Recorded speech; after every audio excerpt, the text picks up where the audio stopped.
Hello viewers, welcome to our channel. నేను మీ చరణ్ పరిమి. కాంగ్రెస్ పార్టీలో చేరుతున్న జనసేన నాయకుడు ఆల్రెడీ చేరిపోయాడు. సో ఈ నాయకుడు ఎవరు, కాంగ్రెస్ పార్టీలో చేరడం వల్ల ఆయనకు వచ్చేది ఏంటి అనే ప్రశ్న అయితే ఇప్పుడు కొత్తగా వచ్చింది. అయితే ఈ నాయకుడు కాస్త వివాదాస్పదమైన నాయకుడు. అసలు కాంగ్రెస్ పార్టీ ఆయన్ని ఎలా చేర్చుకుంది, ఇప్పుడు ఆయన వల్ల ఏంటి ప్రయోజనం? కాంగ్రెస్ పార్టీ ఆల్రెడీ ఆంధ్రప్రదేశ్లో సగం దివాలా తీసిన పరిస్థితిలో ఉంది. ఇప్పుడు కొత్త అధ్యక్షురాలు వచ్చినా సరే మరి ఆవిడ ఏం చేస్తారనే క్లారిటీ అయితే లేదు. షర్మిల గారు, సో ఆవిడ ఇంకా వాళ్ళ అన్ననే తిట్టుకుంటూ ఉన్నారు. సో వాళ్ళిద్దరి మధ్య కుటుంబ కలహాల్లాగా అది కనపడుతుంది, కానీ పార్టీ పరమైన కార్యాచరణ, పార్టీ పరమైన యాక్టివిటీస్ అయితే ఆవిడ ఏమి చేస్తున్నట్టు కనపడడం లేదు. ఈ పరిస్థితుల్లో పార్టీలోకి జనసేన పార్టీ నుంచి ఒక నాయకుడు రావడం అనేది కాస్త ఆశ్చర్యకరమైన విషయం. అయితే ఎందుకు వచ్చాడు, మరి నాయకుడిని చేర్చుకోవడంలో ఆవిడ ఉద్దేశం ఏంటి అనేది మనం ఒకసారి గమనిద్దాం. కాంగ్రెస్ పార్టీ ఆంధ్రాలో బొత్తిగా లేని పరిస్థితుల్లో కాంగ్రెస్ పార్టీకి రకరకాల అధ్యక్షులు మారుతూ వచ్చారు. సో వీళ్ళంతా మారిపోయిన తర్వాత చివరికి జగన్ తోటి ఎప్పుడైతే గొడవ షురూ చేసుకున్నారో దాంతో షర్మిల గారి కరెక్ట్ అని తెచ్చి కాంగ్రెస్ పార్టీ ఆవిడ్ని అధ్యక్షురాలను చేసింది. ఇంతవరకు బాగానే ఉంది.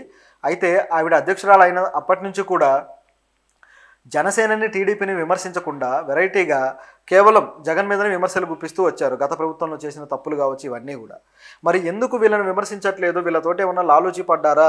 ఏంటి పరిస్థితి? ఈ విధంగా ఉంటే కాంగ్రెస్ పార్టీకి భవిష్యత్తు ఉంటుందా అనే ప్రశ్న అయితే బయలుదేరింది.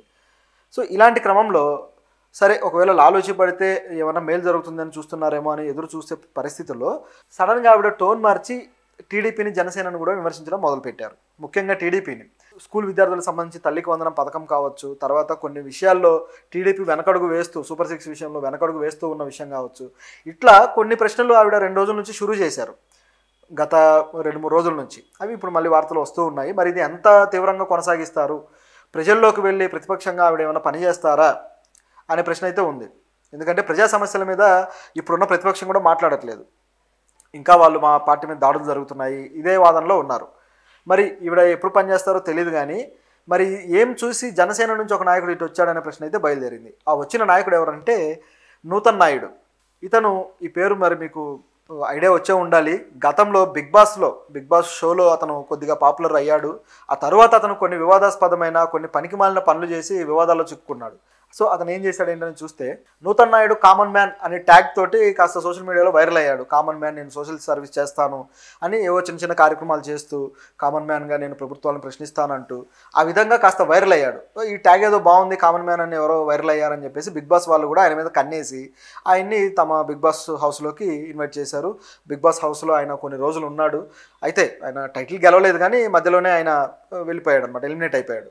సో అక్కడ కూడా కామన్ మ్యాన్ లాగా ఉంటూ సడన్గా ఆయన అసలు విశ్వరూపాన్ని చూపించి గొడవలు పెట్టుకోవడము, ఈ విధంగా చేసుకుంటూ వచ్చాడు. తన కంటెస్టెంట్లు, ఈ సామ్రాట్, వీళ్ళు ఎవరైతే ఉన్నారో వీళ్ళతో గొడవలు పడుతూ మొత్తానికి ఒక రచ్చ క్రియేట్ చేసి బయటకు వచ్చేసాడు. వచ్చిన తర్వాత సరే, ఆయనకంటూ బిగ్ బాస్ నుంచి కొంత ఫేమ్ యాడ్ అయింది, బాగానే ఉంది. సో ఆ ఫేమ్ తోటి రాజకీయాల పరంగా దృష్టి పెట్టాడు. నిజానికి అతను గతంలోనే, రాజకీయాలు అంటే కొత్త ఏం కాదు అతనికి, 2009లోనే ప్రజారాజ్యం పార్టీ తరఫున పోటీ చేసి ఓడిపోయాడు. సో రాజకీయాలు అప్పటి నుంచి ఉన్నాయి. కాకపోతే అప్పట్లో అతను కామన్ మ్యాన్ కాదు, అప్పట్లో మంచి ఎమ్మెల్యే అభ్యర్థి. తర్వాత కామన్ మ్యాన్ అయ్యాడేమో. మరి కామన్ మ్యాన్ అంటే కింద స్థాయి నుంచి ఎదిగేవాడిని కామన్ మ్యాన్ అంటారు, కానీ పై స్థాయి నుంచి ఇటు డౌన్ అయ్యేవాడిని కామన్ మ్యాన్ అనరు. కేవలం ఆయన ఒక ఇమేజ్ని, బ్రాండింగ్ని క్రియేట్ చేసుకోవడం కోసమే ఆ ట్యాగ్ వాడుకున్నట్టుగా ఇప్పుడు కనిపిస్తుంది మనకి. ఎందుకంటే అంతకుముందేమో ఎమ్మెల్యే అభ్యర్థిగా పోటీ చేసే సత్తా ఉన్న వ్యక్తి కామన్ మ్యాన్ ఎలా అవుతాడు? సో ఆ విధంగా బ్రాండింగ్ అయితే బాగానే డిజైన్ చేసుకున్నాడు, కాస్త వైరల్ అయ్యాడు బ్రహ్మాండంగా. తరువాత ఇప్పుడు జనసేన పార్టీ మీద దృష్టి పెట్టాడు. జనసేన పార్టీలో గ్రౌండ్ లెవెల్లో కొన్ని వర్క్స్ చేసుకుంటూ, ఆ పార్టీ ప్రతినిధిగా చెప్పుకుంటూ ఆ విధంగా ఆయన మెలుగుతూ వచ్చాడు. అయితే జనసేన పార్టీ మరీ ఎక్కువగా ఆయనకి ఏమీ ఫోకస్ ఇవ్వలేదు, ఆ పార్టీ అంతగా ఓన్ చేసుకున్నట్టు కనపడలేదు మనకి. ఈ క్రమంలో విశాఖలో సడన్గా ఒక సంఘటన జరిగింది. అదేంటంటే, తన ఇంట్లో పనిచేసే ఒక యువకుడిని, దళిత యువకుడిని అతను గుండు కొట్టించి అతన్ని అవమానపరిచాడు. ఎంత దారుణంగా అంటే అతన్ని విపరీతంగా కొట్టి, హింసించి, అతని వైఫ్ కూడా, వాళ్ళిద్దరూ అతని బూతులు తిట్టి ఫోన్ దొంగతనం చేశాడు అన్నట్లుగా అతని మీద ఆరోపణలు చేసి చాలా నీచంగా ప్రవర్తించి అతన్ని గుండు కొట్టి అవమానించారు. అదంతా వీడియో తీసి మళ్ళీ సోషల్ మీడియాలో వైరల్ చేశారు. దాంతో అతని మీద విపరీతమైన వ్యతిరేకత వచ్చేసింది. అంటే ఎంత నీచమైన మనస్తత్వం ఉంటే ఒక దళిత యువకుడి మీద ఈ విధంగా అవమానిస్తారు? ఏదైనా ఉంటే పోలీస్ కేసు పెట్టచ్చు, లేదంటే ఒక దెబ్బ వేసి గట్టిగా అడగచ్చు. కొట్టే రైట్ లేకపోయినా సరే, మన వస్తువు పోయింది అడగచ్చు గట్టిగా. కానీ విచిత్రంగా గుండు కొట్టించి అవమానించడం అనేది కేవలం కులపరమైన దూషణ, కులపరమైన వివక్షను ఆ విధంగా ప్రొజెక్ట్ చేయడానికి చేసిన పనే. సో ఆ విధంగా చేసి ఆ దళిత యువకుడు చాలా మానసిక వేదన కలిగించారు. తర్వాత అతను, నేను సూసైడ్ చేసుకుందాం అనుకున్నాను, చివరికి ఎట్లాగో మనసు మార్చుకున్నానని అతను కూడా ఎంతో వేదన పడ్డాడు.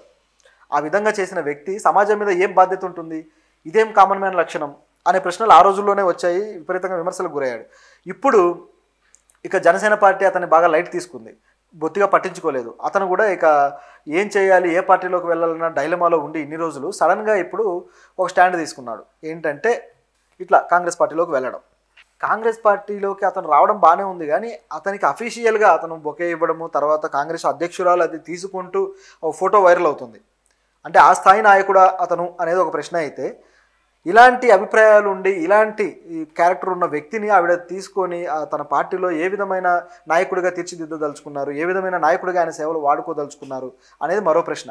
ఈయన ప్రజలకు ఏ విధమైన సేవ చేస్తాడు? ఇలాంటి వ్యక్తులకి ఎంకరేజ్ చేస్తే కాంగ్రెస్ పార్టీ ఆ ఉన్నది కూడా భూస్థాపితం అయ్యే అవకాశం అయితే ఉంది. అయితే ఆవిడ ఇదంతా గ్రహించి ఆవిడ చాలా తెలివిగా వ్యవహరించి నిజానికి ఈ ఫోటో కూడా అనుకోకుండా వైరల్ అయింది. ఆవిడ బయట పెట్టదలుచుకోలేదు. ఆ ఫోటోలన్నీ కూడా అంటే ఇది వైరల్ చేసుకోవడం ఎందుకు, ఈ వ్యక్తి అంత కీలకమైన వ్యక్తి ఏం కాదు, ఈయన మీద విమర్శలు ఉన్నాయి, సో మనం ఎందుకు మళ్ళీ ట్రోలింగ్కి గురవడం అని ఆవిడ చాలా జాగ్రత్త పడ్డారనమాట. అయినా సరే ఆ ఫోటో బయటకు వచ్చింది. బయటకు వచ్చేసి మొత్తానికి కాంగ్రెస్ పార్టీ మీద కొన్ని విమర్శలు అయితే వస్తున్నాయి. ఇప్పుడు ఏపీలో కాంగ్రెస్ పార్టీ కొద్దో గొప్ప జవసత్వాలు పుంజుకుంటున్న టైంలో ఇలాంటి నాయకులకు అవకాశం ఇచ్చి ఉన్న జవసత్వాలు కూడా కోల్పోయి చివరికి భూస్థాపితం అయ్యే పరిస్థితి అయితే కనపడేలాగుంది. మరి ఆవిడ జాగ్రత్త పడితే బాగుంటుంది. అయితే అతను మధ్యలో సినిమాల్లో కూడా నటించాడు.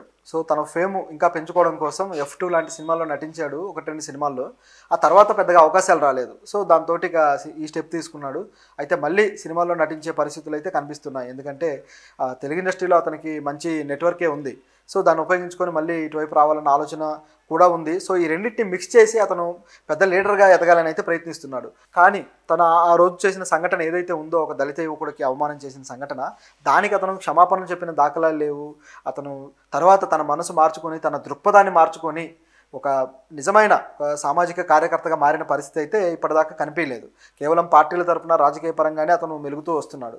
సో ఈ పరిస్థితుల్లో కాంగ్రెస్ పార్టీ మరి అవకాశం ఇచ్చింది.